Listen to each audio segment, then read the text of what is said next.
Bismillahirrahmanirrahim. Assalamualaikum warahmatullahi wabarakatuh. Gimana kabar ikhwah semua? Alhamdulillah wassalatu wassalamu ala asyrafil anbiya'i wal mursalin. Kali ini kita akan membahas tentang masalah keluarga lagi, tapi ini tentang masalah poligami lagi. Sebelum kita akan masuk ke pembahasan, kita putar dulu videonya seperti ini. Masya Allah, cantik banget. Kenapa ditutup?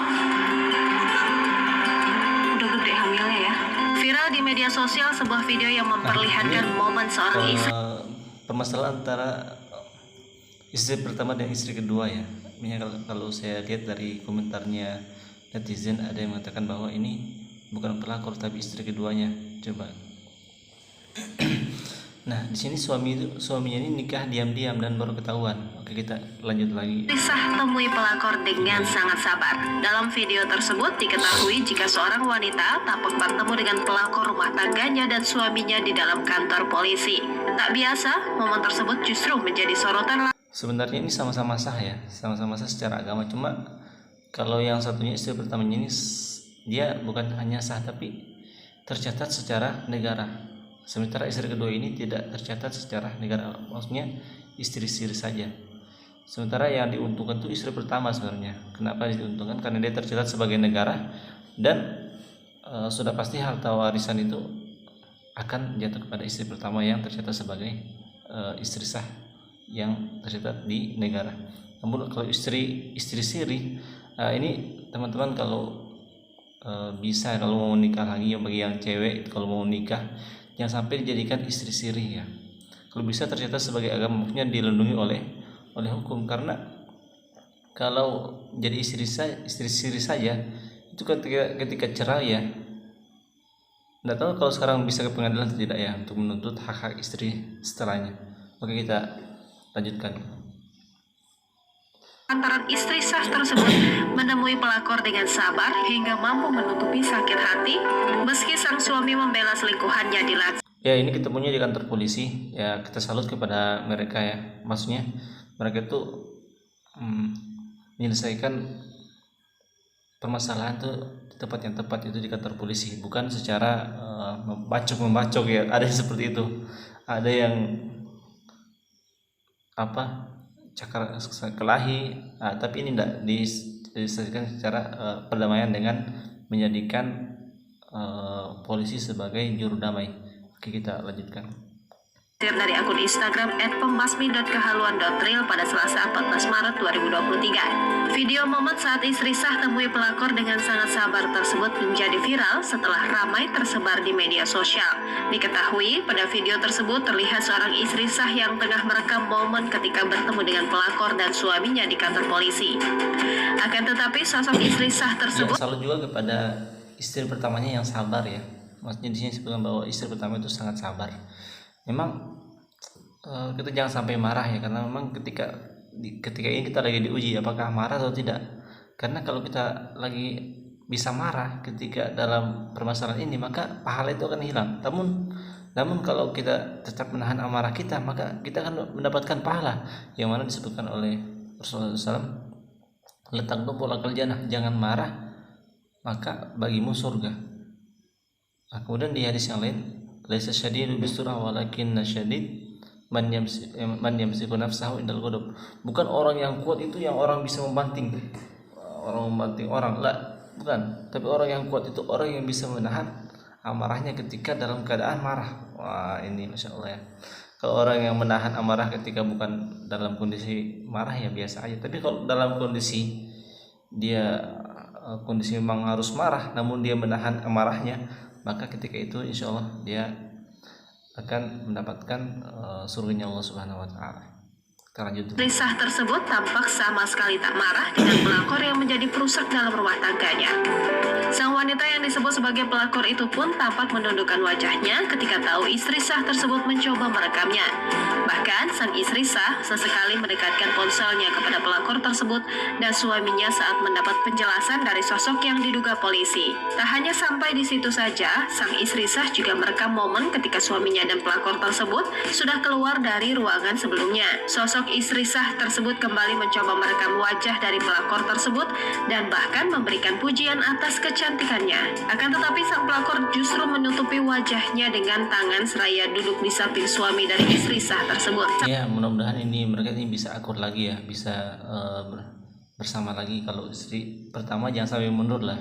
Kalau kamu mundur dari pernikahan ini berarti kamu yang gagal. Istri yang kedua, yang seri yang mendapatkan suamimu. Tapi kalau kamu bersabar, kamu lihat bahwa dia juga sebagai istri suamimu, nah maka ya berdamailah. Karena memang di sini kelihatannya istri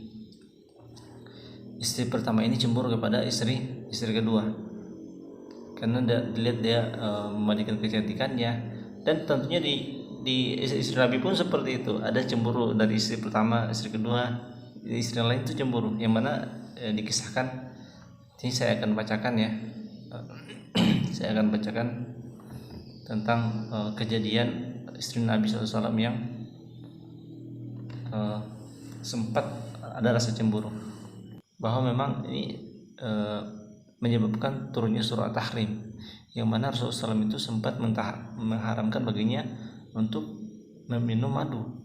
Karena saya ceritakan ya, karena memang suatu ketika Maria datang kepada Nabi SAW, ketika itu Nabi berada di rumahnya Hafsah, dan Hafsah itu lagi mengunjungi orang tuanya, itu Umar bin Khattab. Namun ketika Hafsahnya tidak di rumah dan datang Maria mengunjungi Nabi Muhammad SAW di rumahnya Hafsah, sejak ketika itu dan Hafsah pulang dari tempat orang tuanya, dan ketika melihat ternyata ada Maria di dalam bersama Rasulullah SAW, dan Hafsah pun menunggu sampai Maria itu keluar. Ketika Maria itu keluar, dia mendatangi Nabi, dia mengatakan, saya telah melihat engkau bersama siapa wahai Nabi. Maka Nabi pun ingin menenangkan Hafsah dengan mengatakan bahwa Maria itu tidak akan saya sentuh lagi, mengharamkan Maria terhadap dia. Tapi jangan sampai engkau menceritakan ini kepada orang lain. Namun karena rasa cemburunya Hafsah ini sangat tinggi, akhirnya dia menceritakan kepada Aisyah, dan akhirnya terjadi akhirnya ketika Rasulullah SAW itu keluar dari rumahnya, ketika masuk di rumahnya ke istri-istri yang lain, mereka mengatakan ini bau madu, saya tidak mau. Jadi dari sini Rasulullah pun mengharamkan madu baginya karena istri-istrinya tidak mau. Akhirnya turun surah At-Tahrim. Ya ayuhan Nabi lima tuharrimu ma ahallallahu lak. Wahai Nabi, kenapa engkau mengharamkan apa yang telah Allah halalkan bagimu?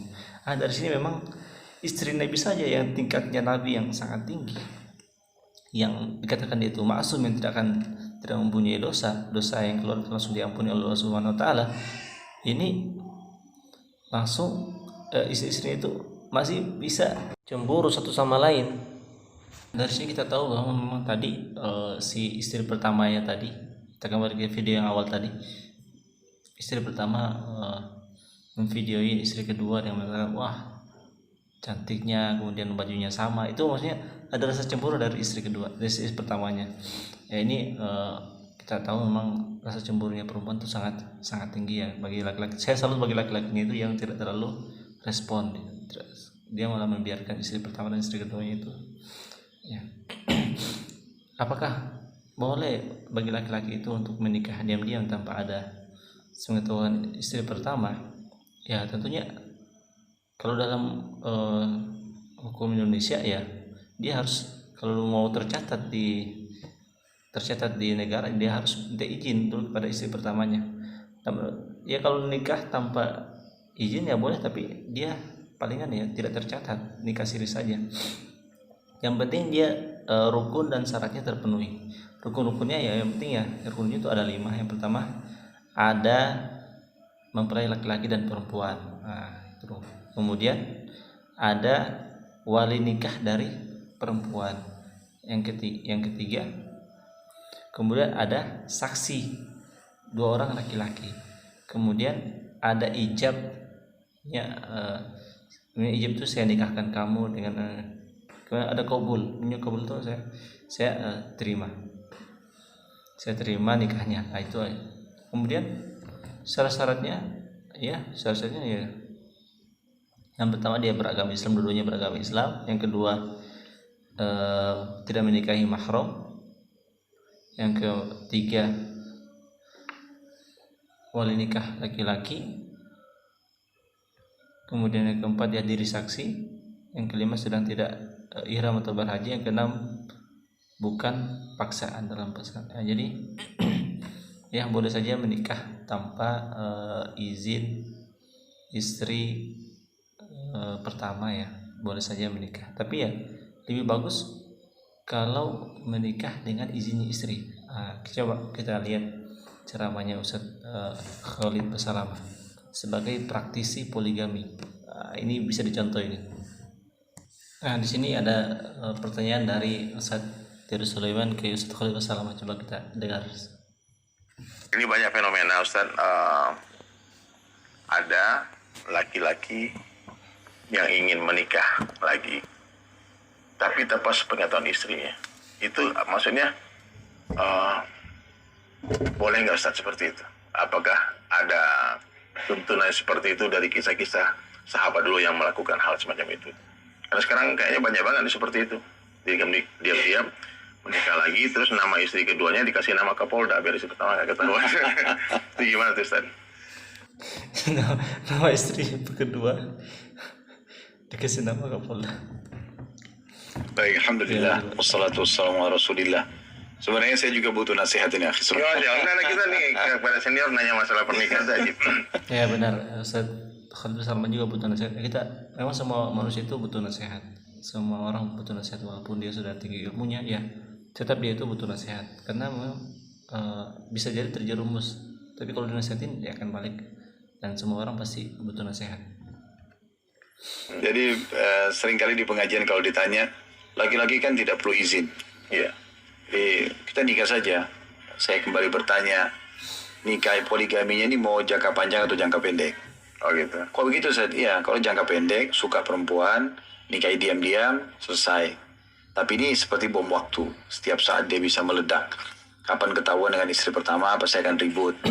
Pilih salah satunya, pilih istri pertama karena dia sudah lama, atau tinggalkan istri kedua, tapi kita zalim, atau pilih istri kedua, kita zalim pada istri pertama. Ya.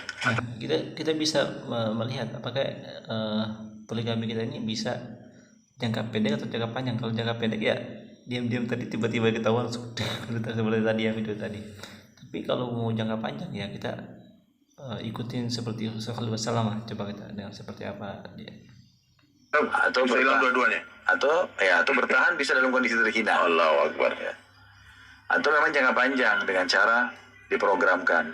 Karena beberapa step sih. Step pertama itu memang niat dulu, lama-lama lebih niat antara dia sama Allah kalau dia ingin poligami yang benar. Dan yang kedua dia mulai jadikan sebagai rutinitas doa dia antara azan dan iqamah sepertiga malam atau mustajab. Dan yang ketiga dia harus mengarahkan istrinya ke agama. Agama insya Allah perempuan itu kan lebih dominan perasaan. Pada saat mereka tersentuh secara perasaan maka pasti akan lebih kuat secara keimanan. Katanya itu memang kita harus yang pertama niat dulu harus sesuai, namanya sesuai dulu memang niatnya karena Allah Subhanahu wa taala. Yang kedua kita berdoa akan dimudahkan poligami karena ini tidak mudah ya. Kemudian yang ketiga istri pertama itu harus diajarkan agama, dituntun yang benar. Kemudian ya tentunya ada perbuatan adil kalau sudah menikah, ada adil antara istri dan pertama dan kedua. Insya Allah itu poligami ini itu akan lama. Demikian ikhwah, mudah-mudahan ada manfaatnya. Jangan lupa nikah dengan buku nikah. Nah, maksudnya nikah ada tercatat di KUA. Demikian, assalamualaikum warahmatullahi wabarakatuh. Sallallahu alaihi wasallam.